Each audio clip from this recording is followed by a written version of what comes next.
भाई नीरज बोल रहा हूँ, फोन तो उठाओ। कितने फोन कर दिए भाई? Mr. Haider फोन कर रहा Hamza.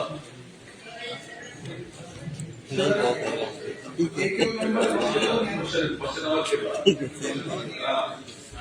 हो जाएगा। तो फिर लगा लो इसका, मिनिस्टर इन चार्ज निकाल ले लो। Demonstration. Sir, issue number 1097. In terms of Rule 3 of JK Civil Services Temporary Services Rule 1961, sanctioned by notification 1416-F of 1961 dated 15 November 1961, it is inter alia provided that 3.1. A government servant shall be eligible for being declared as quasi-permanent if he has been in continuous government service for more than 3 years in a department which is not as a whole temporary. A. Employees may be declared quasi-permanent against permanent posts or such temporary posts which have been in existence for 3 years or more, and B. Against such temporary posts transferred from plan to non-plan establishment which have been in existence for 3 years or more on non-plan establishment. C. No person may be declared quasi-permanent against the plan post. 2. In a department which as a whole is temporary. A. Such posts of the department may be declared as quasi-permanent which have been in existence for 10 years or more and are born on non-plan establishment. B. Such of the employees of the department as are otherwise eligible for quasi-permanency may be declared quasi-permanent against the post declared quasi-permanent as per A above. C. No person in the department may be declared quasi-permanent against the plan post.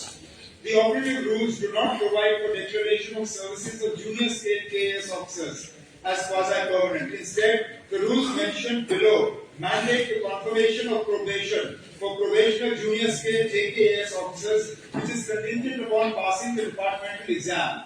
A. Rule 22(1)A of the Jammu and Kashmir Civil Services Classification, Control and Appeal Rules 1956. B. Rule 4 of the Jammu and Kashmir Combined Competitive Services Probation and Examination Rules 2000. C. Rule 16(1) of the Jammu and Kashmir Administrative Service Rules 2008. Part B.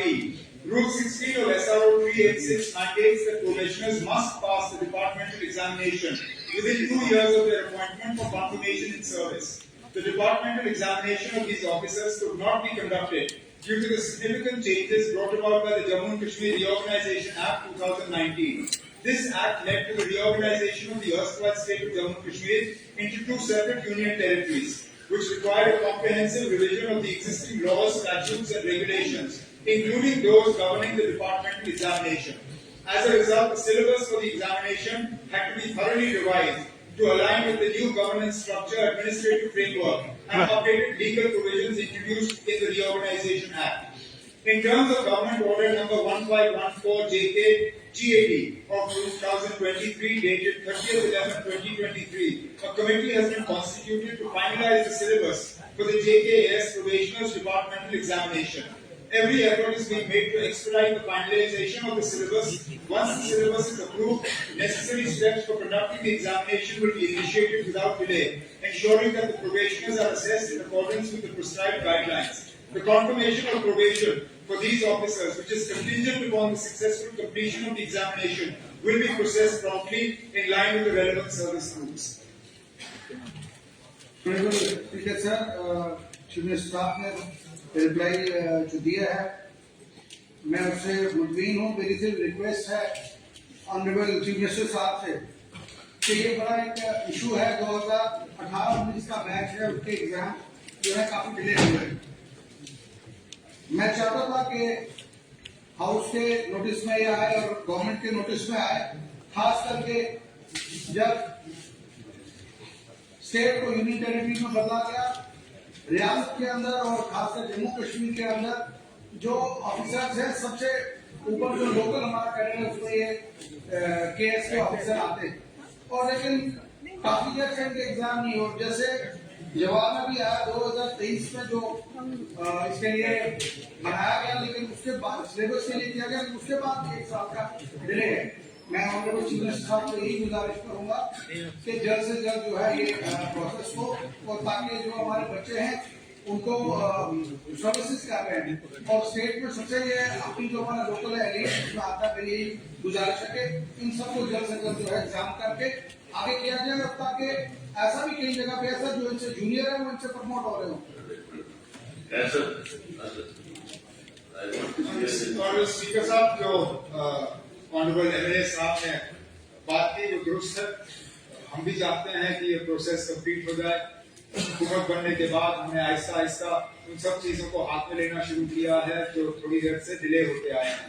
लेकिन honourable MLA साहब को मैं बताना चाहता हूँ कि इसमें वक्त इसलिए लगा क्योंकि प्रोसेस बहुत कॉम्प्लिकेटेड था।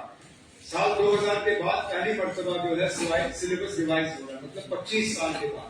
जाहिर सी बात है कि इसमें बहुत सी चेंजेस आएंगी। उसके साथ साथ हमारी ये कोशिश थी कि हमारा जो ड्राफ्ट सिलेबस है उसको बाकी स्टेट्स और यूटीज के सिलेबस के साथ जो है कंपेयर करके अगर कोई तब्दीली लानी होगी वो करें। मुख्तलिफ डिपार्टमेंट्स चाहे रेवेन्यू, लॉ, इंफॉर्मेशन टेक्नोलॉजी वगैरह, इन सब से इनपुट्स वगैरह ली गई हैं। हमने दूसरे IAS अफसर से भी गुजारिश की कि वो इस प्रोसेस में कंट्रीब्यूट करें। फाइनल ड्राफ्ट अब तैयार है। मैं ऑनरेबल मेंबर के जरिए से हाउस को श्योर करना चाहता हूँ कि हम ये महीने के अंदर अंदर प्रोसेस कंप्लीट करते हैं।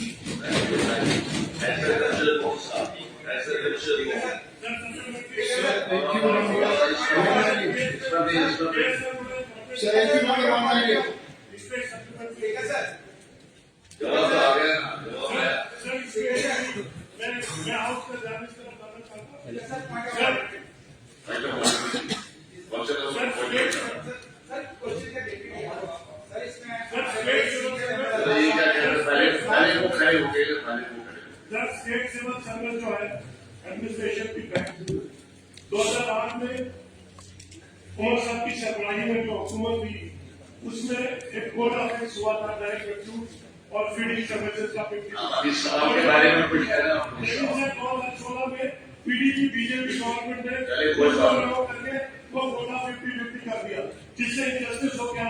जो हमारे ये किसके साथ है यार? ये इस क्वेश्चन के साथ ताल्लुक नहीं है, इसका इस क्वेश्चन के साथ ताल्लुक नहीं है।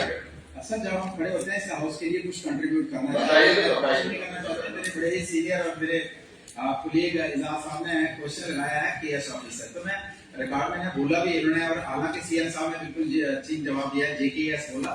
तो अभी केएस जो यहाँ पे डेजिग्नेशन नहीं है, JKS है। सवाल में भी केएस लिखा है और उन्होंने अपनी तकरीर में भी किया है, तो मैं रिकॉर्ड में दुरुस्त चाहता हूँ कि इसको JKS लिखा है। Thank you. हाँ, कैसा sir? AQ number 198. Minister in charge of Finance. AQ number 198. After reorganization of JNK, the apportionment of assets and liabilities is to be carried out as per the notification SO 339 of GAD dated 30th-10-2020. Most of the recommendations are implemented. As regards apportionment of public debt, the financial liabilities of rupees 2,504.46 crore are to be transferred to the UT of Ladakh. The matter has been taken up with the Ministry of Home Affairs and the UT of Ladakh. Sir ये न्याय question है, क्या हम सबका concern है कि और एक पूरी रियासत जम्मू कश्मीर की जानना चाहती है कि जो ये डिस्ट्रीब्यूशन हुआ, सर मैंने डिटेल्स मांगी थी, डिटेल्स यहाँ मिली नहीं हमें। एक तो ये मैं पूछना चाहूँगा कि एसेट्स जो स्टेट थी जम्मू कश्मीर की, जब डिवीजन हुआ, 2 यूटीज बनी, तो जो एसेट्स थे उनको किस तरीके से बांटा गया, ऑन व्हाट बेसिस? उसके पॉपुलेशन के बेसिस पे बांटा गया या एरिया के बेसिस पे बांटा गया? दूसरा सर, जो उस वक्त जो लायबिलिटी थी, जो कर्जा था, कर्जेदार जो थे, उनको किस तरीके से बांटा गया?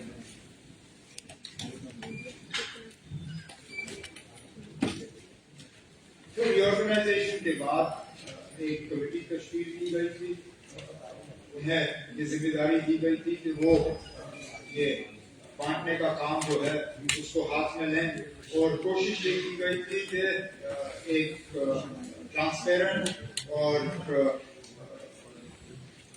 एक अच्छे माहौल में जो एसेट्स, लायबिलिटीज, बजट वगैरह वो ट्रांसफर, और इसके लिए प्रोसेस जो है वो एक ऑफिशियल गैजेट के तहत पूरा करके 30 अक्टूबर 2020 को जो है गवर्नमेंट नोटिफिकेशन के तहत ये सारी डिटेल्स जो है उस नोटिफिकेशन में है। मैं ये नोटिफिकेशन अपने बड़ी एमएलए साहब के साथ शेयर करूंगा। Shri Mohanlal ji. Hello sir, account number 1300.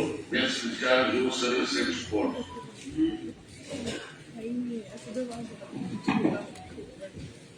AQ number 1300. Sir, the indoor stadium of Noor is not in deteriorated condition as is functional as on date, whereas the superstructure of pavilion building in the playfield of Palma was damaged. The sports ground of Degree College of Noor has been upgraded recently by way of construction of various schools and VIP pavilion and seating tiers. Part B. The following upgradation and developmental works of sports infrastructure at GDC of Noor have been completed and handed over to college authorities. 1. Construction of pavilion for VIPs. 2. Construction of sitting tiles. 3. Construction of basketball court. 4. Construction of volleyball court. 5. Construction of handball court. 6. Construction of Coco court. 7. Development of cricket football ground. Pertinent to mention that the execution of the above works was done by Sports Council. However, the budgeting was done by Higher Education Department. Regarding the renovation, upgradation of the playfields, stadiums, feasibility study done. Sir, the reply presented by the Honorable Minister is not satisfactory. It is incorrect, I must say. मैं वहाँ का रहने वाला हूँ, वहाँ का विधायक हूँ, देखता हूँ जो स्टेडियम है सर, आउटडोर स्टेडियम बलुआ में बना हुआ है, बिल्कुल डाइलैपिडेटेड कंडीशन में है। डाइलैपिडेटेड शब्द भी कम होगा सर, है ही नहीं है। 2010 में उसकी इनॉग्रेशन हुई थी, इंसिडेंट में मैं भी विटनेस था। उस समय आई वाज सर्विंग एज के ब्यूरो।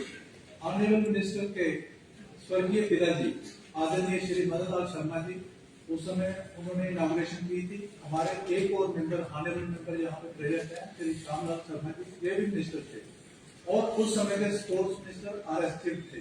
स्टेडियम शुरू तो हुआ, काम खत्म नहीं हुआ सर। और आज भी अगर जाके ऑनरेबल मिनिस्टर कहीं से गुजरते हैं, it is totally damage, it has not been used once, एक बार भी यूज नहीं हुआ है। पब्लिक एक्सचेकर की डैमेज तो हुआ ही, मिसयूज मिसएप्रोप्रिएशन भी हुई। उसके साथ साथ जिनके लिए ये बनाया गया था हमारे यूथ, उनके काम भी नहीं आया और पिछले लगभग 15 साल से किसी काम का नहीं है। मैं इसमें जवाब चाहूंगा।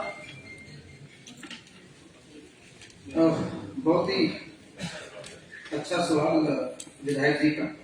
मैं इतने कहूँगा कि जो अगली दफा हम वहाँ से गुजरेंगे, मेरा विधायक जी साथ जाएंगे, we will sit with honourable member legislative assembly और बैठकर इसका निवारण करेंगे और अगली जो विजिट हम करेंगे जो भी कमियां हैं वो दूर करेंगे।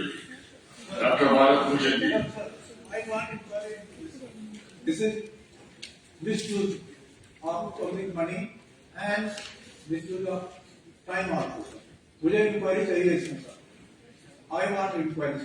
ये कहते हैं कि आपको साथ लेके खुद जाएंगे, उसे इंक्वायरी क्या बन सकती है?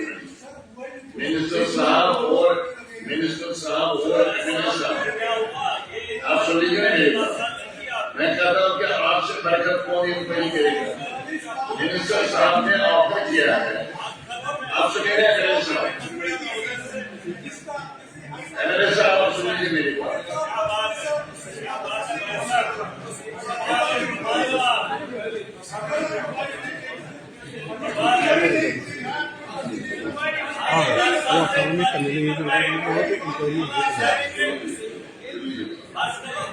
ये बात सुनो, जवाब सुनो। हम स्पीकर सर, हम इसको एग्जामिन कराएंगे और साथ विधायक को साथ लेकर जाएंगे, अगर जरूरत पड़ी तो इंक्वायरी। बस ठीक है। Doctor Bharat Bhushan. Good morning sir, DQ 1074। Minister in charge of Housing and Urban Development.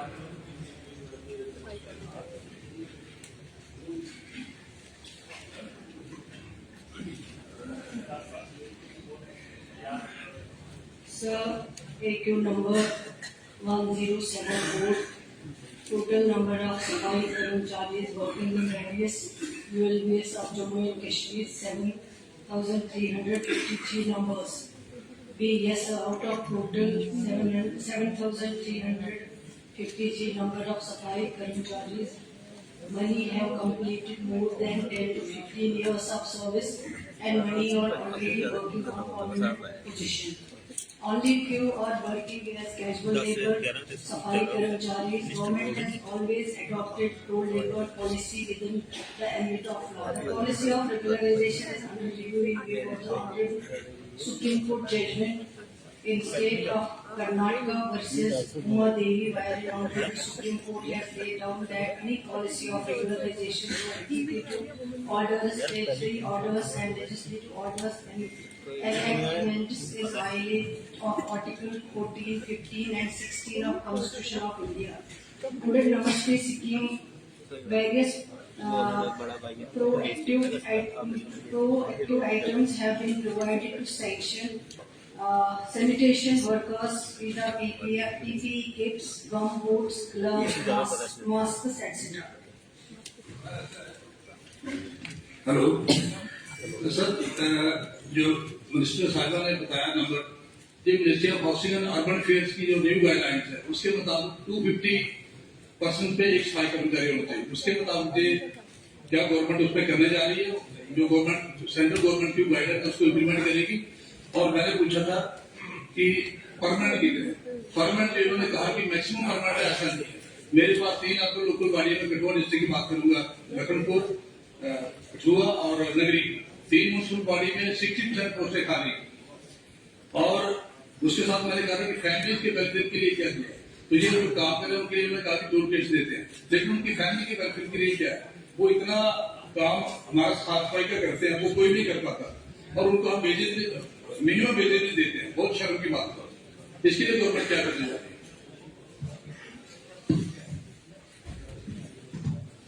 Sir, honourable member ने जो इंफॉर्मेशन मांगी थी वो ऑलरेडी जवाब में आई है। अब उन्होंने कहा है कि उन्होंने टोटल परमानेंट सफाई कर्मचारी की जो है लिस्ट मांगी थी, वो टोटलिटी में हमने दिया है कि ज्यादातर जो सफाई कर्मचारी हैं वो परमानेंट हो गए हैं। अगर इनको इंफॉर्मेशन चाहिए वो इनको भिजवा दिया जाएगा। उसके अलावा इन्होंने कहा है कि उनकी फैमिलीज के लिए क्या करने जा रहे हैं, क्योंकि जैसे ऑनरेबल मेंबर खुद जानते होंगे कि जैसे कोई अपॉइंट हुआ है एज कर्मचारी, अगर वो परमानेंट है, उसकी डेथ हो जाती है, उसके लिए भी जैसे SRO बाकी डिपार्टमेंट्स में है, इस डिपार्टमेंट में भी ऑलरेडी है। और दूसरा मैंने जिक्र किया है कि नमस्ते स्कीम के अंडर जो फैसिलिटीज उनको दी जाती हैं उनका भी मैंने यहाँ मेंशन किया हुआ है। और जो कुछ कम कैजुअल लेबर्स बचे हुए हैं as per rule as per law जो है उनको भी देखा जाएगा।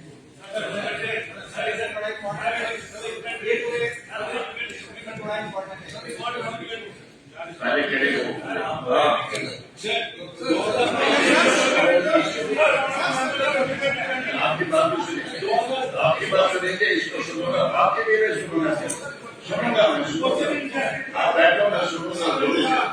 2008 में म्यूनिसिपैलिटी क्रिएट की गई, बट 2013 में उसको अबॉलिश किया गया। जो वहाँ के सफाई कर्मचारी थे उनको किसी से रिश्वत करना था, म्यूनिसिपैलिटी में करना था, उनकी file acting industry in the sector का सुप्रीम हाई कोर्ट का भी डायरेक्शन है कि इनको किसी और दूसरी इसके बारे में देखेंगे, उसको देखेंगे। बताइए आप क्या खास को बताना चाहता हूँ कि नेशनल सफाई कर्मचारी जो कॉर्पोरेशन है, गवर्नमेंट ऑफ इंडिया की, they are ready to provide soft loans to सफाई कर्मचारी और उनकी फैमिली के वेलफेयर के पास काफी स्कीम्स है, लेकिन हमारी गवर्नमेंट जो उनको जो गारंटी देनी होती है वो नहीं दे पा रही है। अगर वो गारंटी दे तो they are ready to provide soft loan, तो क्या गवर्नमेंट उनको देने के लिए तैयार है? इसको एग्जामिन किया जाएगा, देखा जाएगा, फिर जो भी पॉसिबल है अकॉर्डिंग टू दैट जो है गवर्नमेंट एक्ट करेगी। दूसरा, ऑनरेबल मेंबर साहब को मैं यकीन दिलाना चाहती हूँ, जो अभी हाल ही में ऑनरेबल चीफ मिनिस्टर साहब ने अपने बजट स्पीच के दौरान जो कमेटी तश्कील दी है डेलीवेजर्स कैजुअल लेबर्स के लिए, तो वो कमेटी इनको भी एग्जामिन करेगी, उसको भी देखा जाएगा। सर, हमारे उधर भी है ये लोग 15, 20, 30 साल से काम कर रहे हैं। वहां पर क्या होता है, जो टेंडरिंग का मामला होता है, सैलरी इसलिए भी नहीं दे पाते हैं, शायद हाउस को ये जानकारी हो नहीं हो, क्योंकि हम वहां पे टेंडर ही काम करते हैं और वहां पर जो लोकल लेवल के वो जो लोग होते हैं, जो ब्यूरोक्रेट्स उसे चला रहे हैं, वो उसमें लूट खसूट कर रहे हैं। मैं चाहता हूँ कि एक तो टेंडर में बढ़ोतरी हो ताकि रेवेन्यू को इकट्ठा कर रहे हैं। मैंने पिछले दिनों कहा था 1 करोड़ की जगह एक ठेकेदार 5 करोड़ 5 गुना ज्यादा कमा रहा है, लेकिन हम उन लोगों को नहीं कर रहे हैं। अगर वो टेंडर खत्म करके उन्हीं लोगों से वो टेंडर वगैरह वसूली करवाएंगे वहां अड्डे के अंदर, तो यकीनन रेवेन्यू भी जनरेट होगा और ट्रांसपेरेंसी भी होगी और उन लोगों के खाते में पैसा भी जाएगा और काम भी जमीनी सतह पर बेहतर हो सकता है। एक सजेशन लेके इसकी तरफ सुधर देख रहे हैं। ऑनरेबल मिनिस्टर ने एश्योर किया है, बहुत ही अच्छा है कि ये लोग लगातार अभी परसों चौथी मैडम ने देखा होगा कि धरने पे थे। पिछली बार जब असेंबली का हमारा सेशन लगा पहला, तभी ये लोग प्रोटेस्ट पे थे और हमारे 28 एमएलए हमारे चीफ सेक्रेटरी साहब से मिले और उन्होंने एश्योर किया था कि इस इशू को सेटल करेंगे। इनके जो इशूज हैं कहना चाहता हूँ कि जैसे 2011 में हमारे सारे टाउन्स के जो थे बाढ़ बढ़े, जैसे उधमपुर के 17 थे 21 हुए, 21 बाढ़ होने के बाद वहां पे स्ट्रेंथ इम्प्लाइज की वही रही, जो हमारे सफाई कर्मचारी की स्ट्रेंथ वही रही। तो इसी तरीके से बाकी टाउन्स के अंदर भी जो 17 से 21 बाढ़ बढ़े तो सफाई कर्मचारियों की स्ट्रेंथ वही नहीं रही, बल्कि वो जो रिटायर हो गए, जिनकी डेथ हो गई, उनकी जगह वही लगा। हालात ये है कि हमारे टाउन्स की सफाई की व्यवस्था जैसी होनी चाहिए थी नहीं हो पा रही है, तो नए लोगों को अपॉइंट करने के लिए, नए लोगों को अपना म्यूनिसिपैलिटीज में कॉर्पोरेशन का अपना सिस्टम है, तो म्युनिसिपल काउंसिल और कमेटीज में लगाने का गवर्नमेंट का क्या प्रावधान है? सर, मेंबर का जो कंसर्न है बहुत सही है, लेकिन मैं इनके नोटिस में लाना चाहूंगी आपके माध्यम से 2021 में जो ऑर्डर निकला हुआ था, जिसमें सारे चाहे कैजुअल लेबर हो, डेली वेजर हो, परमानेंट एम्प्लॉय हो, उन सब पे बैन लगाया गया है कि अब ये अपॉइंट नहीं हो सकते हैं। एवं 2021 के बाद कोई एजुकेशन डिपार्टमेंट में जो रिक्रूटमेंट के जरिए, जो SRO के जरिए लगाए जाते थे, उनको भी नहीं लगाया गया है। अब अगर वो हाउस चाहती है इसको एग्जामिन किया जाए, ऑर्डर को खत्म करके, ताकि इनको भी राहत मिल सके, वहाँ जो जरूरत है उसको करके वहाँ पे उनको मौका दिया जाएगा, क्योंकि ये ऑर्डर निकला है 21 में कि नहीं लग सकते हैं मुलाजिम।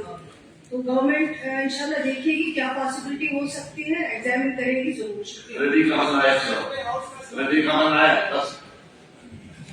Question number 1062.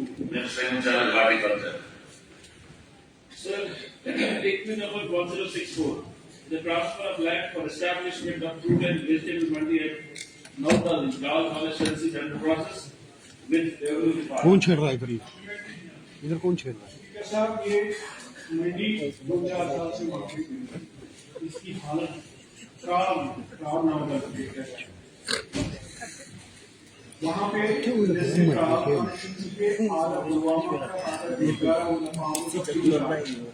उस मंडी में इतनी हालत खराब है, जब डिपार्टमेंट को कहते हैं कि इसका मेंटेनेंस करो, वो कहते हैं इसका हल नहीं होगा।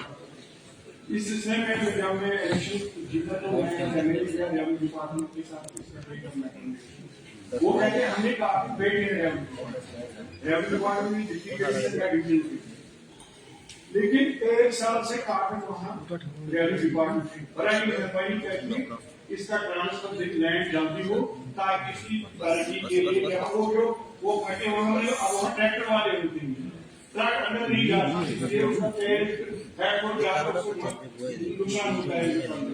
मेरी गुजारिश है कि ऐसा कि इसी साल मुझे मैंने डेट मांगा था जनाब से, तो डेट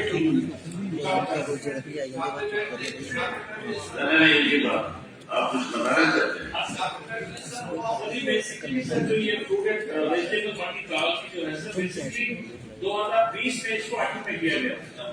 इसमें 16 कनाल जमीन जो थी अवेलेबल हुए थे इस वक्त, इसमें स्टेट कैंप 8.5 कनाल और मेरे ख्याल से 7.5 कनाल जो थे वो थे चावला। उसके बाद एक प्रोसेस से गुजरना पड़ा था, किसी साहब को पेपर से विजिट कमिश्नर साहब को आप फाइल हो चुका है सर, आपका प्रोसेस है फाइनल स्टेज में। मेरे ख्याल से इसी साल में इसी 1-2 महीने के अंदर जो ऑथेंटिकेशन और रेवेन्यू पेपर के हो जाएंगे। श्री बस एक राजू इस पर नहीं, इस पर नहीं, प्राण के बारे में मेरा अगर प्राण के बारे में तो आप पूछ सकते हैं। प्राण सवाल प्राण का Raju ji Now, Minister in charge of revenue. So, AQ number 382, a total conversion of agricultural land of industrial purpose in respect of Patwa and Jasota, 4,729 canal, 19.333 manda. Total conversion of land or agricultural land for commercial purpose in respect of Patwa and Jasota, 559 canal, 17.18 manda. Total conversion of land of industrial purpose in respect of Samba, 156 canal, 07 manda. Total conversion of agricultural land for commercial purpose in respect of Samba, 654 canal, total 10 manda. Total state land which was under illegal occupation of encouragement 27,241 canal and 8 manda. State land 15,39,662 canals, 15.5 mandas. Balance land 3,13,645 canals, 12 mandas. The eviction process has been already initiated as per relevant rules. Further, total land under encouragement in Gandhi, Patwari, Halka, Budu,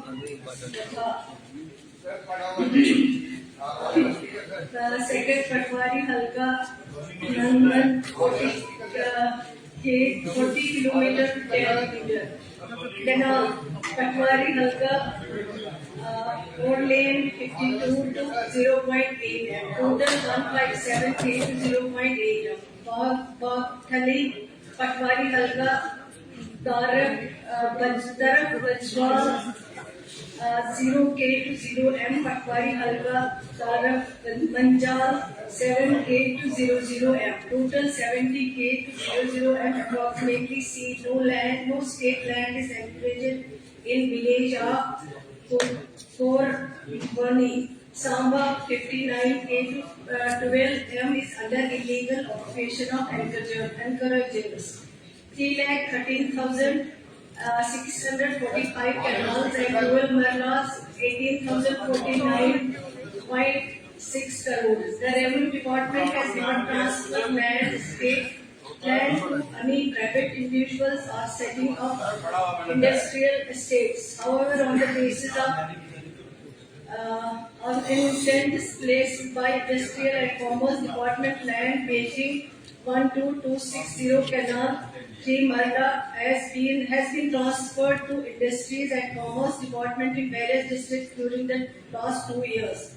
But the state land Beijing 129 canal has been allotted to PMAY beneficiaries on leases during the last 2 years. The district-wise number of allotments are given is in supplementary information. Sir, मेरा honourable मंत्री साहिबान से question ये है कि इन्होंने कहा कि agriculture land provided the entire land. My first question to honourable minister is there any other land other than agricultural land being designated for industrial purpose?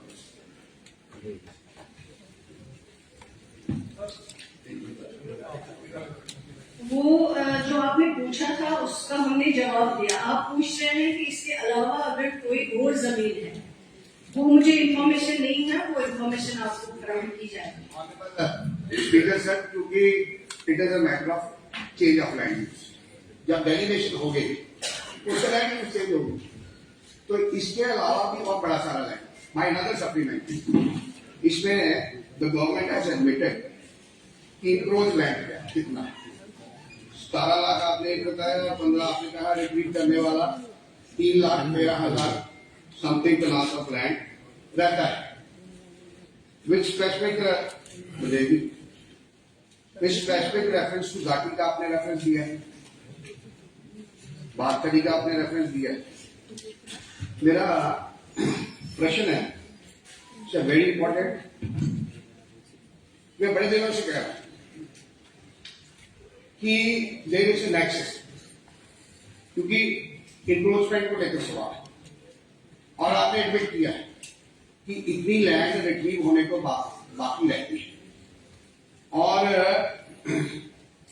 एक एग्जाम्पल कोट करूंगा जनाब। Yes, example नहीं। टू अंडरस्टैंड उसको देखने के लिए आपको एक समझना जरूरी है।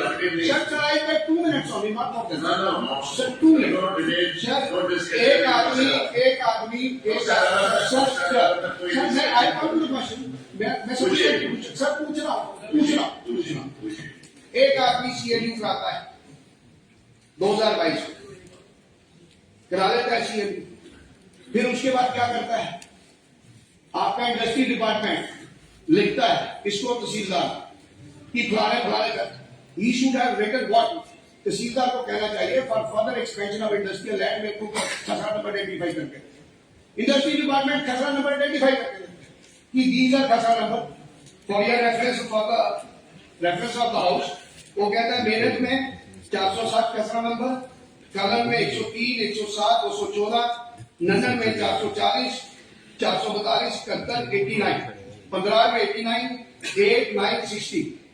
अब जो क्वेश्चन है जिस CLU की मैं बात कर रहा हूं दैट इज 4 लेन, वो 521 नंबर खसरा 3021 खसरा नंबर की CLU के बाद उसके पास जो एडजॉइनिंग जो स्टेट लैंड है वो क्या है 3019, 3025, 3056।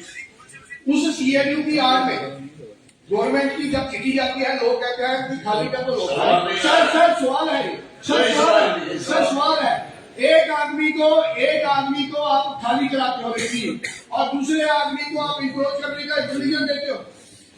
मेरा मंत्री से यही सवाल है, माय क्वेश्चन है कितनी जल्दी आप उस लैंड को जो खसरा नंबर है I place before your house, ये सारा खसरा नंबर है। CLU जो मालकी है उसकी CLU हो जाती है, जो सरकारी जगह है उसके ऊपर कब्जा किया जाता है। कब तक ये आप इस कब्जे को खाली करेंगे? सर ये सही बात है, इसमें कोई दो राय नहीं है कि बहुत सारे जो गवर्नमेंट जमीन है उसको कब्जा किया गया है। मैं ऑनरेबल MLA से इत्तेफाक करती हूँ, लेकिन डिटेल्स मैंने दिए हुए हैं। लेकिन जो जमीन छुड़वाई गई है कब्जे से कुछ हद तक वो मैंने फिगर दिए हैं, जो अभी भी कब्जे में है वो भी मैंने जवाब में बता दिया है। लेकिन गवर्नमेंट इस पे काम कर रही है। आपका जेन्युइन जो है, आपका कंसर्न जो है वो बिल्कुल सही है। पीछे क्या हुआ है लेकिन गवर्नमेंट हरकत में आ गई है। और इसमें एक चीज और है, वो ये है कि जो जमीन छुड़ाई गई है उसमें ऑलरेडी जैसे लैंडलेस लोग होते हैं जिनके पास कोई जमीन नहीं होती है, जैसे IAY के लिए उनको जमीन चाहिए। एक सेकंड मुझे कंप्लीट करने दीजिए फिर आप बता दीजिए। उनको इस लैंड में से कुछ मरले, 5 मरले, 3 मरले जो है वो अलॉट किए जाते हैं। अब जो बाकी बचे हैं गवर्नमेंट काम कर रही है इससे, और इंशाल्लाह मुझे यकीन है कि बहुत जल्द जो है ये काम कंप्लीट किया जाएगा। जो जमीन कब्जे में है उसको वहां से दिया जाएगा। आपने पूछे सारे सवाल पूछे। इसका रिपीट कब कराएगी? टाइम आउट मैंने में रिपीट कराएंगे सर, खसरा नंबर दे दो, पर्टिकुलर खसरा नंबर दे दो। ओके जी, आप पूछे, आप पीछे आपसे पीछे। स्पीकर सर, मेरा क्वेश्चन था कि अपना एक मरला 5 मरले 4 मरले में मकान बनाने के लिए लैंड का CLU नहीं मिलता। पिछले दिनों जम्मू में मैंने पहले क्वेश्चन किया था, जो ऑलरेडी बैंक किराए पे दिए गए हुए हैं उनको सीज कर रहे हैं, पर दूसरी तरफ जो सरकारी लैंड इनलीगली इंक्रोच की हुई है उसमें कमर्शियल कॉम्प्लेक्सेस बने, उनको क्यों पूछ रहे? इतने बड़े बैंक हाल बन रहे सरकारी लैंड के ऊपर, इतने बड़े कॉम्प्लेक्स बने हुए उनमें किराए पे करोड़ों रुपए महीने कमा रहे। एक मैसेज है और इसमें एक डिबेट होनी चाहिए और इसके ऊपर एक फिगर में पॉलिसी बननी चाहिए। मेरा वेरी शॉर्ट सर, मेरा रिस्पेक्टफुल सॉल्यूशन है, बहुत एक इम्पोर्टेंट विषय को उसके ध्यान में लाया है और सरकार को मैं अर्ज करना चाहूंगा you please come out with times frame. ये कब कितने फ्रेम में आप इस जमीन को एविक्ट करवाएंगे और जो ऑफिसर इसमें गिल्टी आप उनके ऊपर क्या एक्शन करेंगे? And lastly sir, this is basic principle of administrative law. मैं सरकार को भी कहूंगा, आपके मिनिस्टर साहब कृपा करके ये बात करना बंद करें कि पीछे जो हुआ था भाई government act in continuity. This is principle of administrative law. You can state it on the floor of N assembly और पार्लियामेंट कि आपसे पहले कौन था, उससे पहले कौन था, जो भी है वो सब आपका government act in continuity. I repeat once again, सरकार ने मेरी बात कही जो इसमें गलतियां हुई है कुछ लोगों ने दूर कर दी है, कुछ करनी बाकी है, मैंने एश्योर किया है कि they will do it. CLU needs to be abolished. Now, Minister, Honorable Brother Nazir Ahmad Khan Guriji sir. Sir, EQ number 665. Minister in charge of Public Works. Sir, yes, sir. It is a fact that Gurej is situated on the line of control. Part B, it is also a fact that Gurej shares border with Gilgit on one side and Neelam Valley of Ethiopia on the other side.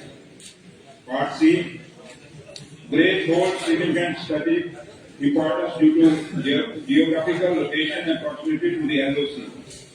Part D, in view of the strategic importance of the road, the Ministry of Road, Transport and Highways, Government of India, through a series of communications has been requested to consider, among others, the declaration of Srinagar Sumbal Bandipura Gurej road including Kannur at Rajdan Pass as national highway. The sanction, however, is awaited.